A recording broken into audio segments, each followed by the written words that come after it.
예수께서 베다니 나병 환자 시몬의 집에서 식사하실 때에 한 여자가 매우 값진 향유 곧 순전한 나드 한 옥합을 가지고 와서 그 옥합을 깨뜨려 예수의 머리에 부으니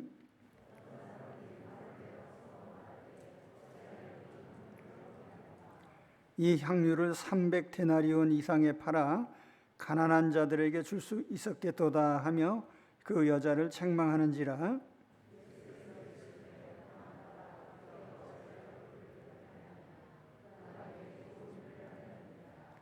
가난한 자들은 항상 너희와 함께 있으니 아무 때라도 원하는 대로 도울 수 있거니와 나는 너희와 항상 함께 있지 아니하리라.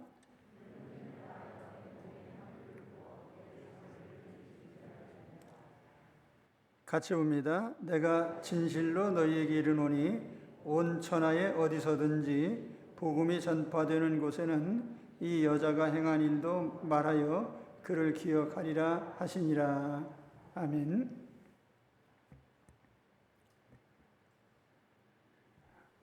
예수님께 향유를 부은 사건입니다.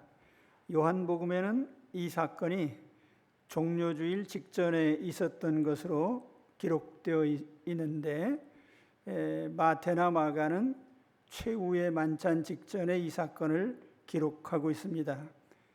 시간적인 순서로 보면은 요한의 기록이 맞습니다.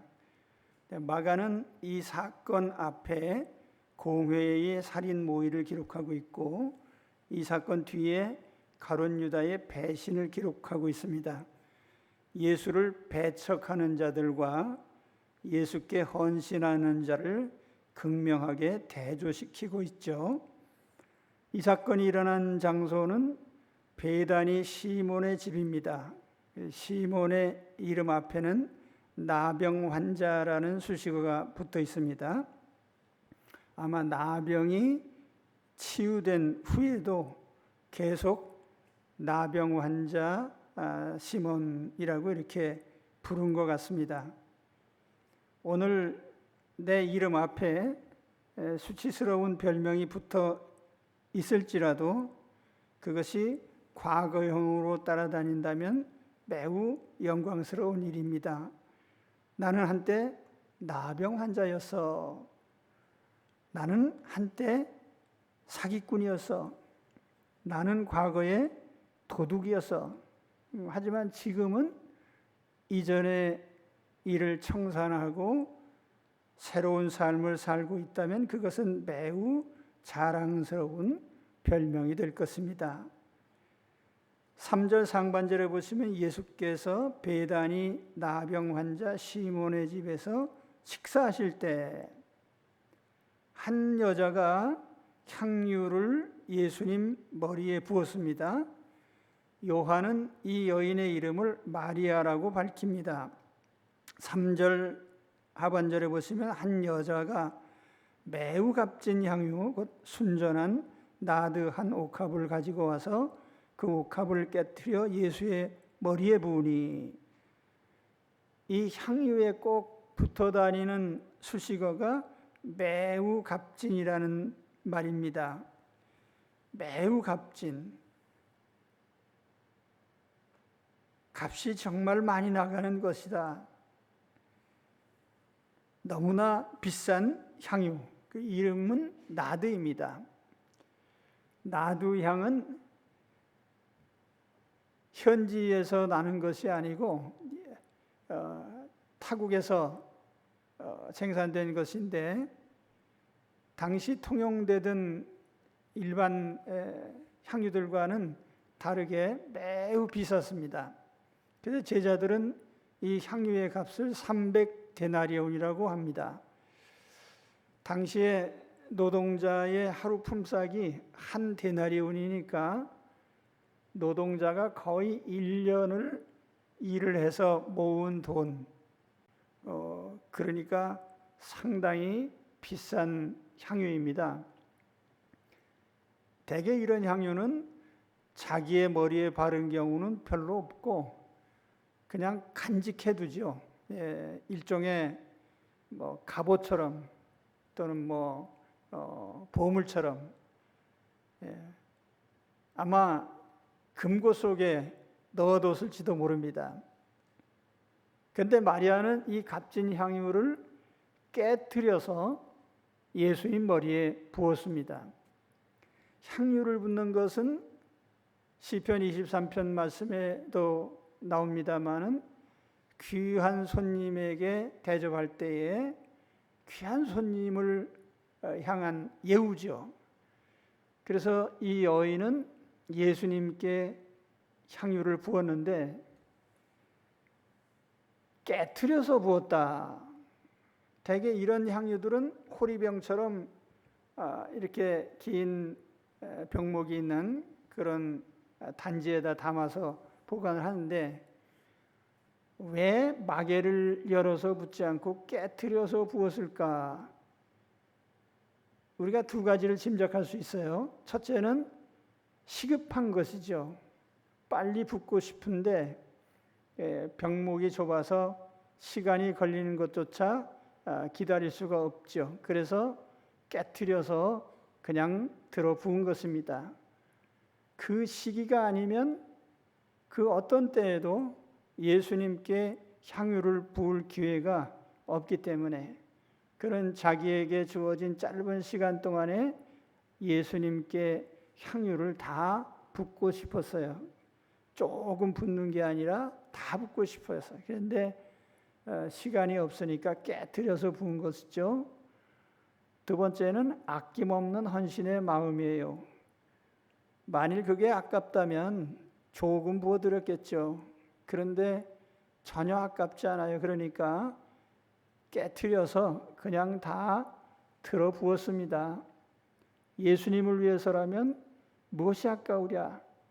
마치 사르밧 과부가 마지막 음식을 엘리야에게 바친 것처럼 성전에서 한 과부가 2렙돈을 바친 것처럼 마리아는 평생 자기가 보관해온 자기의 가장 소중한 것을 예수님의 머리에 들어 부었습니다. 그래서 그 행위에는 이 여인의 주님을 향한 마음이 담겨 있죠.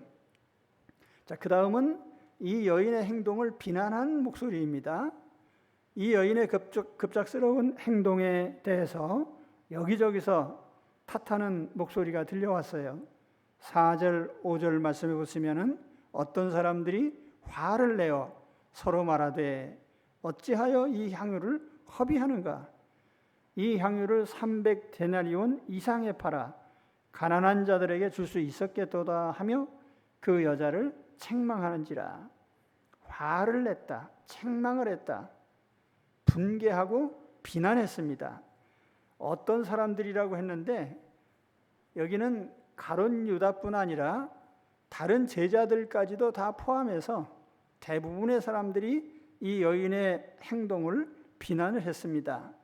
그들은 마리아가 매우 쓸데없는 짓을 하고 있다고 생각을 했어요. 그래서 여기에도 300데나리온 이상에 팔아 이렇게 표현했는데 아마 최소한 300데나리온이고 그 이상의 돈도 받을 수 있는 그런 아까운 것인데 그걸 한 사람에게 다 들어붓는 것이 얼마나 큰 낭비인가. 그래서 어찌하여 이 향유를 허비하는가 이렇게 얘기했습니다. 허비한다는 말 속에 그 괜히 들어붓고 있다. 과하게 쓰고 있다. 이런 의미가 담겨 있죠. 특히 가룟 유다는 요즘 사람들 말로 한다면 아주 돈에 미친 사람이에요. 300데나리온이라는 값이 뭐 계산기도 없이 즉각 나온 걸 보면은 그가 매사를 돈으로 보고 있다고 하는 그의 관점을 잘 보여주고 있습니다.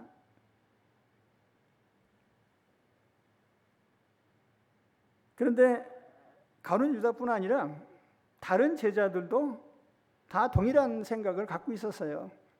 야, 저거 너무 아깝다. 저거 너무 아까워. 그리고 5절에 보면은 이 향유를 300데나리온 이상에 팔아 가난한 자들에게 줄 수 있었겠도다. 가난한 자들에게 준다는 것은 좋은 일이죠. 근데 대개 이런 식으로 남의 씀씀이를 비난하는 사람은 구두쇠들이죠.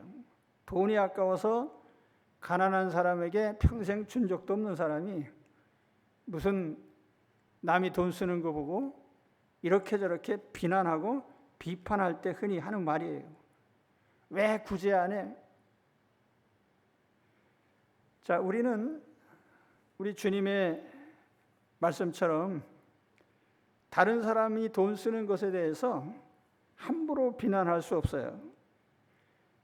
이 세상에 돈의 가치처럼 주관적인 게 없습니다. 사실은 우리가 이 화폐 경제 시대에 살다 보니까 모든 게 돈으로 평가가 되지만 돈의 가치라고 하는 것은 상당히 주관적이에요. 어떤 사람에게는 그 돈이 생명처럼 중요한 것일지 몰라도 어떤 사람에게는 그 돈보다 억만금보다 더 소중한 마음의 가치가 있기 때문에, 그래서 마음의 가치를 돈으로 바꾸는 것은 거의 불가능한 거예요. 그러니까 돈을 상품으로 바꾸는 건 쉬워요. 그건 객관적이고, 그러나 돈을 마음으로 바꾸는 그것은 사람마다 다 다른 겁니다. 그래서 우리는 이 돈이라고 하는 것의 씀씀이에 대해서 다른 사람이 돈 쓰는 것에 있어서 함부로 평가할 수가 없어요. 오헬리의 단편 소설 중에 크리스마스 선물이라는 작품인데 아마 다 읽어봤을 거예요. 대부분 다 아는 작품인데 짧으면서도 매우 강렬한 인상을 가진 그런 작품이에요. 짐과 델라는 가난한 부부입니다. 짐의 수입은 주급이 $20, 그런데 월세가 $8입니다.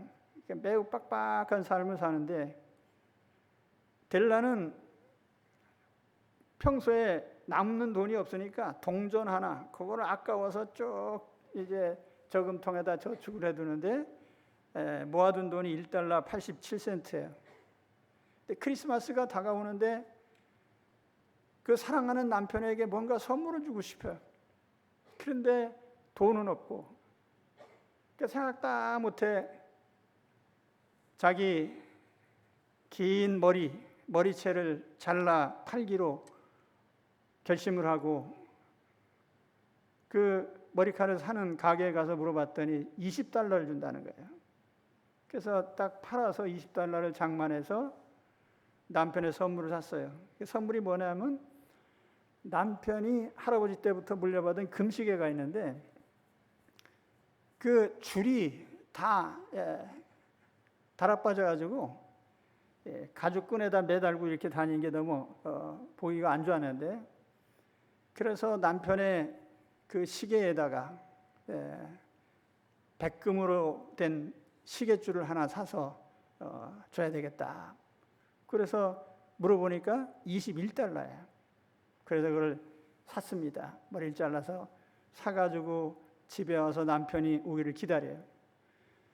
그때 남편 짐은 또 자기 사랑하는 아내에게 사랑의 마음을 표현하고 싶은데 돈이 없어요. 그래서 생각도 못해 할아버지 때 물려받은 그 유일한 소장품인 금시계를 팔았어요. 그래서 짐은 그 아내의 머릿결을 너무너무 예뻐하고 사랑했는데 그 아내가 항상 그 장식이 달린 빗을 가지고 싶어하는 걸 평소에 알고 있었어요. 그래서 빗을 샀습니다. 시계를 팔아서 빗을 사가지고 왔는데 아내가 집에서 기다리다가 내가 당신을 위해서 선물을 샀어요.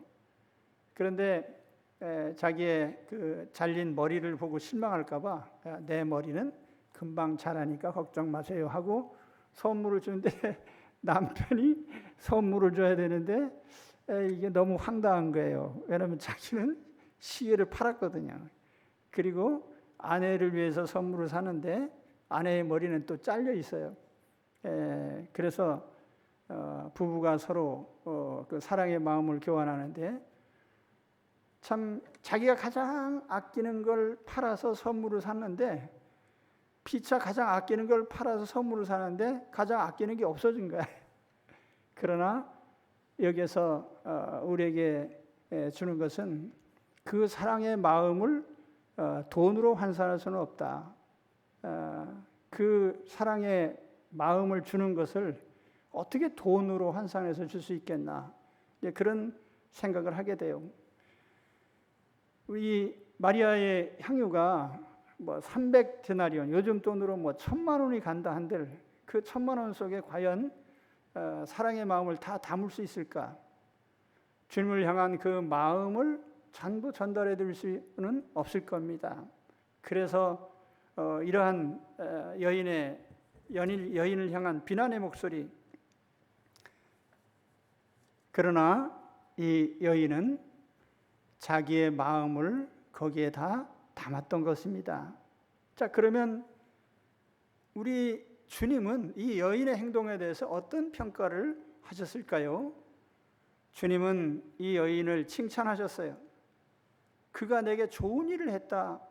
6절 말씀은 예수께서 이르시되 가만두라, 너희가 어찌하여 그를 괴롭게 하느냐, 그가 내게 좋은 일을 하였느니라. 우선 주님께서는 비난하는 사람들을 향해서 좀 가만히 있어, 왜 이 여인을 괴롭히지? 어찌하여 그를 괴롭게 하느냐? 어찌하여 그를 괴롭게 하느냐? 주님이 보시기에 분명히 좋은 일인데 다른 사람들의 눈에는 그것이 비난의 대상으로 간주가 되는 거예요. 다른 사람의 선한 행위를 비난하는 것, 이거 우리가 너무나 흔히 하는 일입니다. 요즘 SNS의 가장 어두운 측면 중에 하나가 악성 댓글이에요. 꽤 유명한 연예인들 또 유명 인사들 가운데 극단적인 선택을 하는 사람들이 종종 나옵니다. 대부분이 이런 악성 댓글에 시달리는 거예요. 남의 행동 하나하나를 비난하는 거예요. 심지어는 잘한 일, 선행까지도 비난해요. 저는 이런 상황들을 보면서 물어뜯는 일이라는 생각을 해요. 물어뜯는 일이다. 연예계만 그렇겠습니까? 정치인들을 봐도 다른 사람들의 하나하나의 행동에 대해서 그렇게 비난을 해요. 서로 헐뜯고 물어뜯고. 주님께서 제자들의 이 비난하는 소리를 들으실 때에 주님도 화가 나셨을 거예요. 왜들 그렇게 떠들어? 좀 가만히 있어.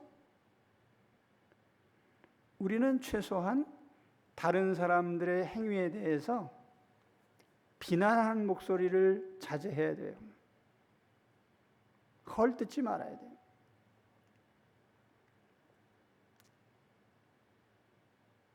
비난을 멈추는 것이 우리가 할 일이에요. 오늘 나부터 남의 행위를 비판하고 평가하는 일을 멈춰야 됩니다. 저는 요즘 방송 잘 안 들어요. 예전같이 좀 품위 있고 있는 교양 프로들이 다 사라지고 아주 원색적인 언어들이 난무하는 그런 프로그램들이 대부분이고, 또 아이들이 보는 그런 영상물 가운데도 예를 들면 예전 같으면 형제들이 서로 형제가 우애도 있고 친밀하게 지내고 이런 장면들이 많이 연출이 되는데 요즘에는 맨 싸우는 장면만 나와. 그래서 내가 우리 손주들한테, 야, 너희 아빠와 엄마는 이러이러하게 예전에 형제들이 사이좋게 지냈어. 근데 애들이 가만히 들으면서 그런 꿈나라 같은 얘기가 실제로 있었나? 워낙 세상에 비난하고 비판하고 그런 것만 보여주니까 이 모든 사람들이 비난에만 열중을 해요. 칭찬은 못해요. 남 칭찬 받는 것도 못 견뎌요.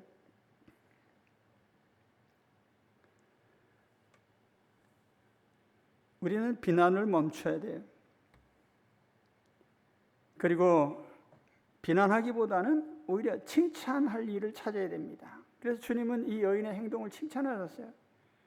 그가 내게 좋은 일을 하였느니라. 그가 내게 좋은 일을 하였느니라. 마리아는 정말 좋은 일을 했어. 근데 여기 내게라고 하는 NMO이라고 하는 for me, 나를 위해서 정말 좋은 일을 했어. 마리아는 정말 주님께 좋은 일을 했어요. 왜 주님은 마리아의 행위를 좋은 일이라고 그렇게 평가하셨을까요? 그것은 바로 마리아가 예수님의 장례식을 준비했기 때문이에요. 그는 힘을 다하여 내 몸에 향유를 부어 내 장례를 준비하였느니라. 8절 말씀이에요. 힘을 다하여. 약간 의역이에요. She has done what she could. 이렇게 이제 영어로 번역이 되는데, 그가 할 수 있는 일을 했어. 라고 이렇게 번역할 수 있습니다. 그가 할 수 있는 일을 했어. 그가 할 수 있는 일을 했다는 건 뭐죠? 내면적으로 보면 마리아가 받은 사랑에 대한 보답 행위야. 이제 이런 의미가 여기에 들어있는 겁니다. 이 마리아는 주님을 만나기 전에 그다지 훌륭한 삶을 살지 못한 사람이에요. 떳떳하지도 못했어요. 죄 많은 사람이죠. 많은 죄를 용서받았다고 주님은 그렇게 말씀하셨습니다. 그렇다고 하면 이 여인은 아마 손가락질 받으면서 남들에게 비난당하고 외면당한 그런 삶을 살았을 겁니다.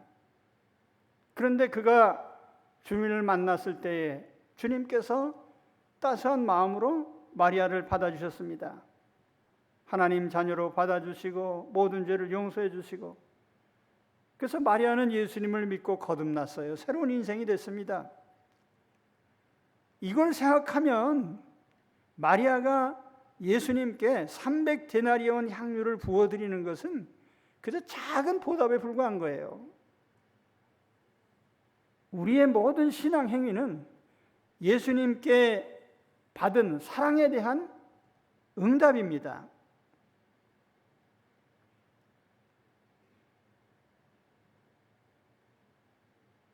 우리는 이교도들처럼 자기의 의로움을 보이기 위해서 인격의 수련을 위해서 우리가 신앙생활을 하는 게 아니에요. 하나님께서 나를 사랑하신 사랑, 나를 부르신 사랑, 자녀 삼아 주시고 죄를 용서해 주시고 새로운 인생을 살게 하신, 천국 백성으로 살게 하신 그 하나님의 사랑에 대한 응답 행위가 우리의 예배이고 기도이고 우리의 삶인 것입니다. 그래서 신앙생활이라고 하는 것은 하나님의 사랑에 대한 응답이에요. 그런 사람만이 진정 하나님의 자녀로서 올바른 신앙을 지켜갈 수 있습니다. 내가 잘했든 잘못했든 항상 마음속에 내가 하나님의 이런 사랑을 받았지, 하나님 나를 이렇게 사랑하셨어 라는 것이 새겨져 있기 때문에 그 어떤 경우에도 하나님의 품을 떠날 수가 없어요.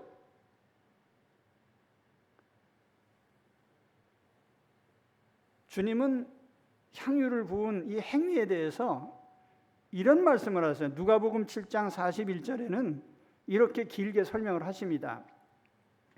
이르시되 빚 주는 사람에게 빚진 자가 둘이 있어 하나는 500데나리온을 졌고 하나는 50데나리온을 졌는데 갚을 것이 없으므로 둘 다 탕감하여 주었으니 둘 중에 누가 그를 더 사랑하겠느냐. 시몬이 대답하여 이르되 내 생각에는 많이 탕감함을 받은 자니이다. 이르시되 내 판단이 옳다 하시고 그 여자를 돌아보시며 시몬에게 이르시되, 여기 시몬은 본문에 나온 시몬과 다른 시몬이에요. 이 여자를 보느냐?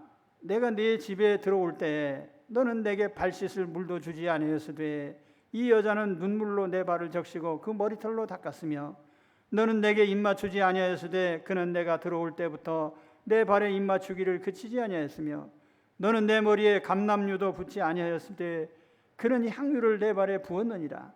이러므로 내가 내게 말하노니 그의 많은 죄가 사하여졌도다.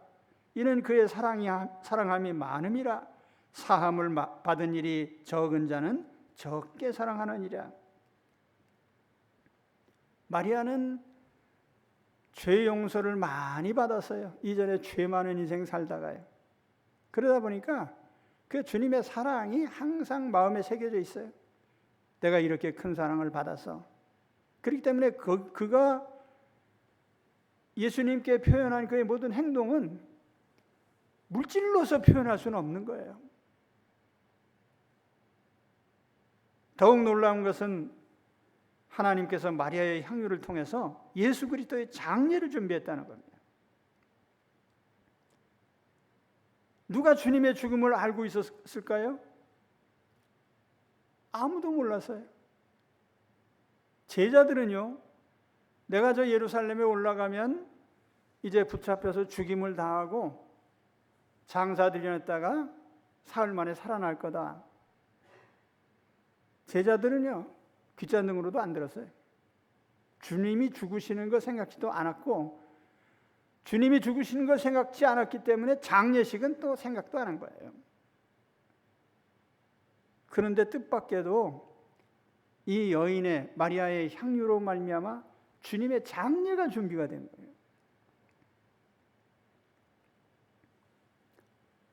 사실 예수님의 장례식은 역사상 단 한 번밖에 없는 사건이죠. 전무후무한, 전에도 있을 수 없고 후에도 있을 수 없는 단 한 번의 사건인데, 그 단 한 번의 장례식을 위해서 마리아가 향유를 부었던 거예요. 그러니까 그걸 어떻게 우리가 돈으로 환산할 수 있겠습니까?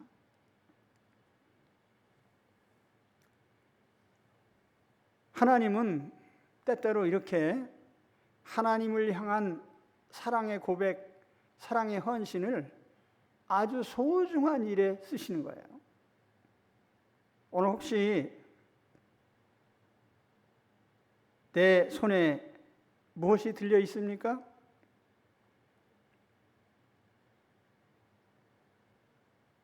비상시에 특별한 일에만 쓰려고 간직해 둔 것이 있습니까?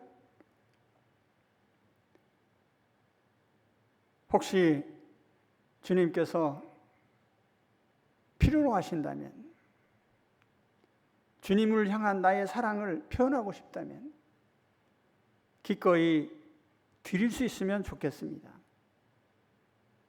그러면 하나님께서 주님의 역사에서 단 한 번밖에 없는 소중하고 귀한 일에 나의 소유를 쓰실 것입니다.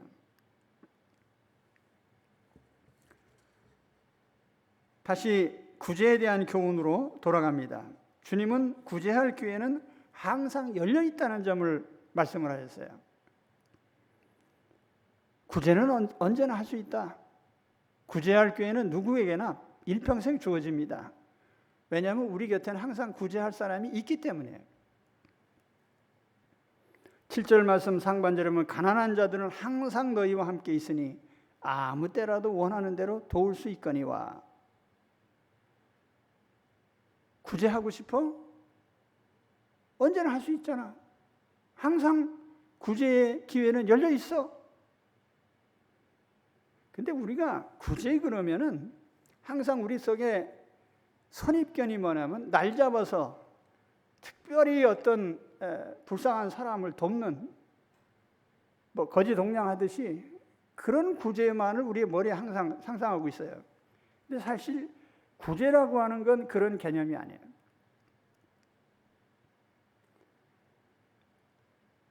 자본주의 사회의 약점 중에 하나가 부의 편중이에요. 그래서 이것을 이제 세금으로 국가가 걷어서 가난한 자들에게 혜택을 줍니다. 재분배라고 하죠. 근데 사실은 세금이라고 하는 것도 굉장히 중요한 수단이 되는 겁니다. 그럼 우리가 구제라는 개념도 그래요. 어디 특별하게 불쌍한 사람이 있을 때만 돕는 것이 구제는 아니란 말이에요. 평소에 저는 그렇게 생각합니다. 평소에 돈을 너그럽게 쓰는 것이 하나님이 기뻐하시는 구제의 한 방법이다. 돈을 너그럽게 써요. 저는 어쩌다가 용달차로 물건을 배송받을 때가 있습니다. 때로는 무거운 물건을 배송받으면 미안한 마음이 들어요. 제 친구가 은퇴 후에 용달차를 한 적이 있거든요. 근데 얘기 들어보니까 이게 나이가 들다 보니까 무거운 물건을 배달하게 되면 힘들다. 그래서 물건을 배달받은 후에 친구가 생각이 나서 배송비 얼마입니까? 5만 원입니다. 수고하셨는데 10,000원 더 받으세요. 또 때때로는 방문 서비스를 받을 때도 있습니다. 그러니까 더운 여름날 같은 때는 땀을 뻘뻘 흘리면서 고장난 거 수리해 놓고 그러는데 규정된 비용이 뭐 예를 들면 이 수리비가 얼마입니다. 그래요. 더우신데 너무 수고가 많으셨습니다. 냉커피라도 한 잔 사드세요. 얼마간 더 드리죠. 때로는 택시를 탑니다. 택시비가 비싸긴 하지만 근데 또 택시를 운전하시는 분들 보면은 상당히 빡빡해요. 그래서 덜어는 거스름돈을 받지 않고요. 때로는 조금 더 드릴 때도 있어요. 그리고 거리에 앉아서 물건 파는 분들이 있잖아요. 근데 물건을 살 때 보면 그 초라하게 차려놓은 거기에서 얼마나 이득이 생기겠습니까? 그래서 생각보다 더 후하게. 그래서 우리가 돈에 인색하지 않고 너그럽게 쓰는 이것도 우리가 남을 위하는 한 방법이죠. 구제는 날 잡아서 하는 일이 아니에요. 우리 삶이 계속되는 한 옆에 도움이 필요한 사람들은 항상 있는 거거든요. 그러므로 우리는 오늘 주님의 말씀처럼 너희가 정말 구제하고 싶어? 구제할 마음이 그렇게 간절해? 그럼 항상 있잖아. 우리 주님의 이 말씀을 마음에 새겨두시기 바랍니다. 그걸 빌미 삼아서 예수님께 드리는 사랑의 고백을 폄하하거나 비판할 수는 없는 거예요. 그런데 여기 주님께서 뭐라고 하셨습니까? 주님을 위해서 일할 기회는 항상 있는 건 아니다. 7절 하반절에 보시면 나는 너희와 항상 함께 있지 아니하리라. 항상 있는 건 아니야. 너희가 항상 나와 함께 있는 건 아니야. 이 말씀은 두 가지 의미가 있는 거예요. 첫째는 지금 예수님이 제자들과 같이 있지만 제자들이 주님의 죽음에 대해서 예상치도 않았는데 주님은 곧 십자가에서 죽으시고 장사 지낼 것이기 때문에 곧 떠나시는 거죠. 그 또 한 가지는 길게 보면 예수님은 육신적으로 승천하신 후에 재림 때까지 이제는 예수님의 육신적으로 예수님을 위해서 할 기회는 없어지는 거예요. 주님의 장례식은 역사상 단 한 번만 있는 일입니다. 마리아가 예수님께 향유를 부은 것도 한 번만 주어진 기회죠.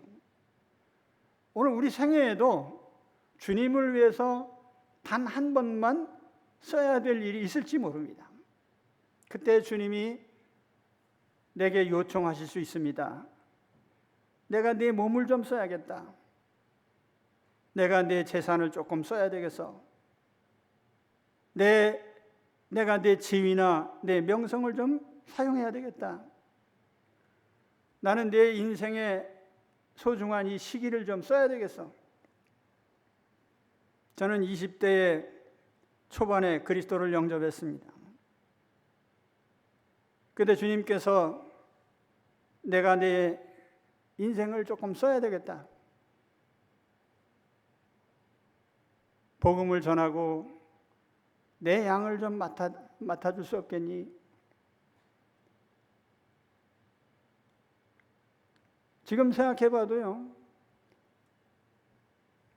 그런 기회가 지나갔더라면 다시는 내게 오지 않았을 겁니다.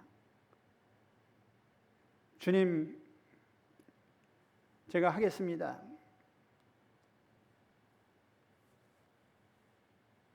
오늘 우리에게 주님께서 그런 요청을 하실 기회가 오고 있을지 모르겠어요. 야, 내가 내 이것을 좀 써야 되겠는데 한번 내게 제공해 줄 수 없겠니? 주님은 마리아의 헌신을 귀하게 받으셨어요. 주님이 얼마나 기뻐하셨는지는 9절 말씀에 보면 잘 나타나요. 내가 진실로 너희에게 이르노니 온 천하에 어디서든지 복음이 전파되는 곳에는 이 여자가 행한 일도 말하여 그를 기억하리라 하시니라. 온 천하에, 세상 끝날까지, 주님이 재림하신 날까지 복음이 전파되는 모든 곳에서 이 여인의 행한 일을 말하라. 그리고 기억하라. 요즘 각 분야에서 뛰어난 사람들을 기리기 위해서 만든 게 명예의 전당이라는 시스템이 있어요. 그래서 미국 메이저리그나 혹은 이런 유명한 프리미어리그나 이런 유명한 곳에서 유명한 선수들, 훌륭한 선수들을 기억하기 위한 그런 제도가 있는데요. 아마 이걸 이제 천국에 비유한다면 천국의 명예의 전당이라고 할까요? 하나님 나라 명예의 전당이라고 할까요? 거기에 기록된 여인. 얼마나 영광스러운 일입니까? 우리 주님께서 내가 이 여자의 행동을 도저히 잊을 수 없어. 오래오래 기억해둬야 되겠어. 너희도 기억해야 돼. 우리 주님께 이렇게 인정받게 되시기를 바랍니다. 여러 번 매우 훌륭한 일을 많이 해서가 아니라 무슨 업적 때문이 아니라 주님이 내게 주신 기회에 그 기회에 응함으로써 이 마리아처럼 하나님께 인정받으시고 축복을 받으시기를 바랍니다. 하나님은 우리를 사랑하셔요. 그리고 내가 작은 선한 일 하나 행한 걸 가지고 오래 기억해 두세요. 오늘 우리 주님께 이렇게 기억되는 그리스도인들이 되시기를 우리 주의 이름으로 축원합니다. 하나님 아버지,